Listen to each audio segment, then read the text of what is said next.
طبعا هاي السنه الرابعه التوالي جاي اطلع.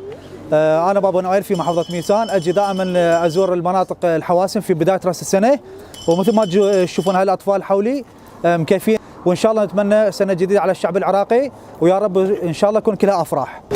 طبعا استقبال العالم كلش حلو ومكيفين بيه، وكل ساعه واحد من الاطفال يجرني يقول لي تعال هنا، تعال زور بيتنا، تعال ادخل جوه. زرت عده مناطق من الكبار السن والمستشفيات ايضا والروضات والمدارس الاطفال كلها زرتها ووزعت لهم الهدايا. نشكر الاخ على هاي المبادره الجيده، كل سنه يعيد عليها ويفرح الاطفال ويلبس زي بابا نويل كل سنه، وكل عام يعود علينا بالخير والصحه والعافيه، ونتمنى له الصحه والعافيه والشعب العراقي ان شاء الله الصحه والعافيه، ويفرح الجهال والكبار تشوف هاي الاطفال فرحانه ومكيفه على هاي المبادره الجيده.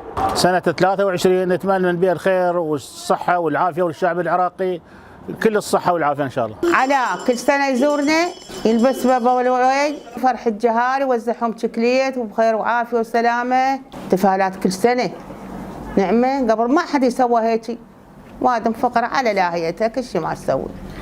هسه خير وعافيه، وهاي الجهال يفرحون بيها ونعمه، مساعدين الفقير.